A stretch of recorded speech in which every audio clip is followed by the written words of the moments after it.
Somaaliilaand waliigaltee Itoophiyaa fi Somaaliyaa irratti ejjennoo fi ibsiti. Israa'el dhaabbilee nikuleeraa Iraan irratti haleellaa raawwachuuf qophaa'aa jiraachuun himame. Ashamaa harka fuunee kabajamtoota hordoftoota qaroo miidiyaa oduu keenya qabannee walitti deebineetiin jirra. Hanga xumuraatti nu waliin akka turtanis naffeerra. Qaroo miidiyaa laayik, sheer, sabiskiraayib gochuun yaada keessan karaa koomentiin nu biraan gaha.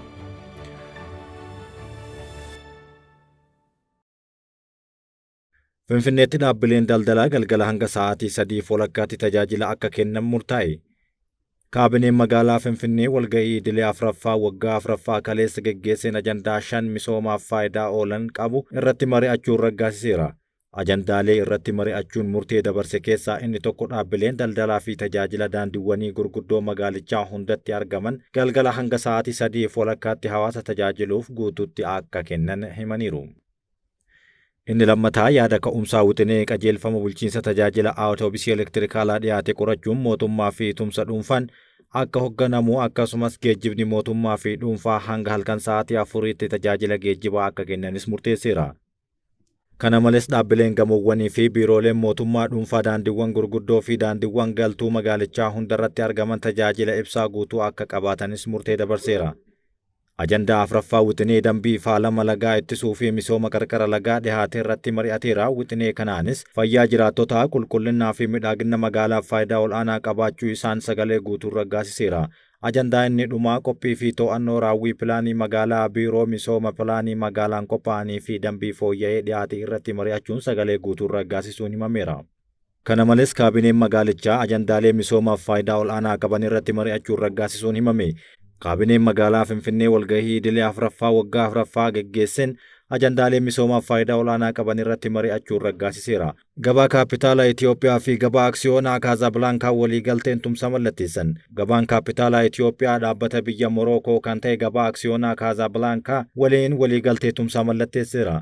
Akkaataa waliigaltee kanaan gabaa aksiyoonaa Kaazaablaankaa gabaa kaapitaalaa Itoophiyaaf deeggarsa teeknikaa fi hojii ni taasisa jedhame. Dhaabbatichi sirna daldalaa nageenya isaa eegamee fi gahumsa qabu uumuuf hojiiwwan bu'uura teeknoolojii, dandeettii hojimaataa fi dandeettii bulchiinsa balaa isaa guddisan akka raawwatu himeera. Waliigaltichi dhaabbileen lamaan oomishaalee waliin misoomsuu dabalatee pirojektoota waloo dameewwan adda addaa irratti dizaayinii fi hojii waliin hojjechuuf kan dandeessu ta'uu odeeffannoon imbaasii Itoophiyaa Raabaatitti argamu irraa akka argame ni agarsiisa. Dhaabbileen kunneen waliigaltee idil addunyaa irratti fedhii Afrikaa calaqqisiisuuf akka hojjetanis ifoomeera. Walitti hidhameensi fi guddinni gabaa Afrikaa haala mijeessuuf yaada furmaataa waloon akka maddisiisanis ibseera. Kaadhimamtoonni dura taa'aa Komishinii Gamtaa Afrikaa ta'uuf dhiyaatan falmii filannoo gaggeessan.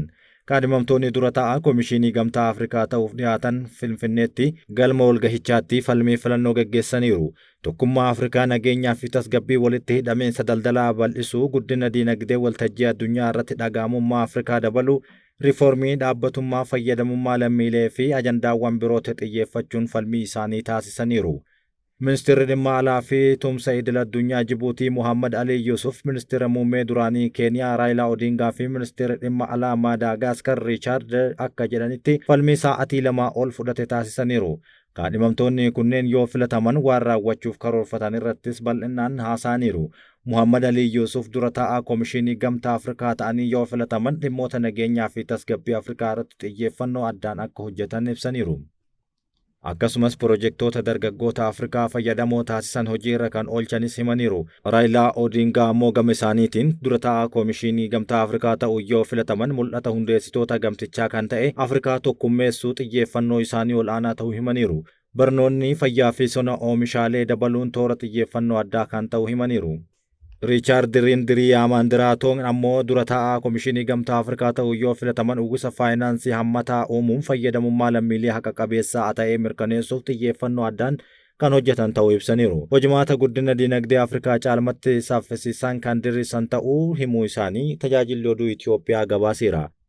Filannoon kun yaa'ii hooggantoota Gamtaa Afrikaa 38ffaa gurraandhala 9 bara 2017 Finfinneetti taa'amu irratti ni gaggeeffama jedhamee eegama. Somaaliilaand walgahii Itoophiyaa fi Soomaaliyaan taasisan irratti ejjennoo ishee ibsite. Mootummaan Somaaliilaand dhiheenya filannoo mo'achuun aangoo qabatee waliigaltee ministeera muummee Abiy Ahmadii fi pirezidaantiin Somaaliyaa Hassan Sheikh Mohammad tarkiitti taasisan ilaalchisuun ejjennoo isaanii beeksiseera. Pirezidaantiin haaraa Somaaliilaand filataman Abdurrahmaan Mohammad Abdullaahi yookaan Iroon sirna kakuu raawwachuun magaalaa Hargeysaatti kamisa darbee taasifameen aangoo fudhataniiru. Sirna aangoo harkaa fuudhuu kanarratti dubbii himaa paartii pirezidaantii Abdurrahmaan Mohammad Abdullaahii kan ta'an Mohammad Faarah Abdii dhimma waliigaltee biyyoonni lamaan taasisan irratti ejjennoo isaanii himaniiru. Waliigalticha ilaalchisee gama Somaalilaandiin yaada jiru ilaalchisuun dubbii himaan kun akka jedhanitti waliigalteen biyyoota lamaan gidduutti Ankaaratti taasifame dhimma biyyoota lamaanii ta'uu fi Somaalilaand biyya biraa waan taateef dhimmi kun kan ishee ilaallatu akka hin taane ibsaniiru. Kana mallatteessuun biyyoota lamaaniin nuti Somaalilaandidha jedhan. Biyyoonni obbolaan lamaan waliigaltee mallatteessanidha kan jedhanis yaada isaanii kaa'aniiru. Isaan waliin dubbatanii waliigaltee irra gahuu isaanii waan baratamedha jedhan. Kun kan nu ilaallatu miti jechuun dubbii himaan paartii bulchaa jiru waadaanii Mohammad Faarah Abdii himaniiru. Dabalataan haala waliigalteen hubannoo mootummaan Somaalilaand kanaan dura aangoo irra ture Itoophiyaa waliin mallatteessee irratti argamu ilaalchisee wayita dubbatanitti mootummaan haaraa reefuu aangoo fudhatee waan ta'eef yeroo fudhatee akka ilaaluuf murtee akka dabarsus dubbateera. Reefuu aangoo fudhachuu keenyaadha waliigaltee Itoophiyaa waliin taasifame hin haalle haa ta'u malee kan ilaallatu ta'a jedhan. Kanaafuu maal akka ta'u baruuf eeguun nurra jira isaan booda murteen itti kennama jechuunis dubbii himaan kun itti dabalaniiru.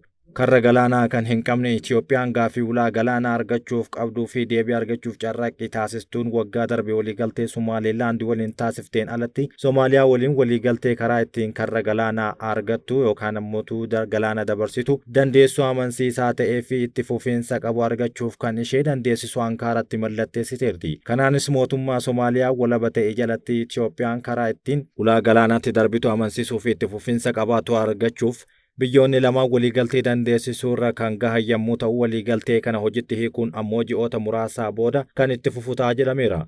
Waliigaltee Somaaliyaa fi Itoophiyaa jidduutti taasifameen isaan booda dhimma waliigaltee Somaalilaand waliin taasifame irratti hanga ammaatti biyyoonni lamaan iyyuu ifattee wanti dubbatan hin jiru. Waliigalticha hordofuun ministeerri beeksisaa Somaaliyaa Daawud Aweelii akka jedhanitti waliigalteen kun wal hubannoo Itoophiyaa fi Somaalilaand waliin mallatteessan guutumaa guututti kufaa ta'eera jedhaniiru. Sanada Ankaaraa irrattis ta'ee gama dureewwaniin dhimma kanarratti kan eerame hin jiru. Daawud Awees garuu waliigalteen Somaaliyaa fi Itoophiyaa ilaalchisuun sanada saamsame eeruun waliigalteen Somaalilaand kan hafe ta'uu dubbataniiru. Ibsa bahee hubachuu irratti rakkoon akka jiru hubatamaadha. Sanadichi dhimmoota duraan turan hundi akka haqame ni eera. Kanaaf waliigalteen kanaan dura hin jiraatu jechuun ministeerichi beeksiseera.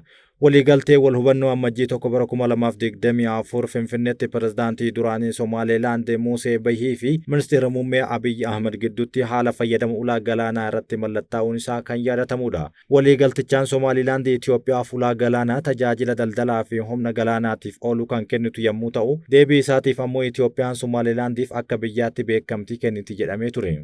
Waliigaltee kanas yeroo sanatti baatii tokko keessatti hojiirra akka oolfamu kan himame yoo ta'us sadarkaa irra gahe osoo hin baramin waggaa tokko guutuuf yeroo dhihaatetti amma waliigaltee karra bira Somaaliyaa fi Itoophiyaa gidduutti mallattaa'eera.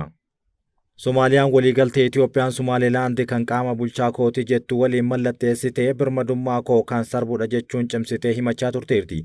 Kana malees walitti dhufeenyi biyyoota lamaan gidduu ture laafuu bira darbee gara walitti bu'iinsaatti darbuu danda'a jedhamuun naannawa gaanfa Afrikaatti yaaddoo guddaa uumee ture. Waldhabdee Somaaliyaa fi Itoophiyaa gidduutti uumame hordofuunis Itoophiyaa waliin waldhabdee keessatti kan argamtu Masriin dabalatee biyyoonni kaanis siyaasaa fi waraana Somaaliyaatiif deeggarsa taasisuun waliigaltee irra gahanii turan. Haalli kunis Somaaliyaa karaa biraatiin dirree waraanaa gochuudhaan gaanfa Afrikaa keessatti tasgabbiin akka hin jiraanne gochuu danda'a jechuun yaaddoo guddaa uumee ture.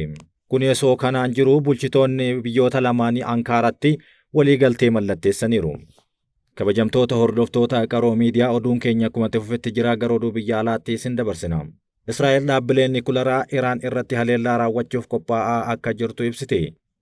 Erga mootummaan Bashiir al-Assad kufee Teheraan sagantaa Nikuleeraa ishee dabaluuf qophii guddaa irra jirti jedhame. Xiinxaltoonni akka jedhanitti Siiriyaan waggoota 50f bulchiinsa Assad jalaa bilisa baatee haala waraanaa harka wal qabatu kan biraa akka hin taane of eeggannoo gochuu qabdi jedhameera.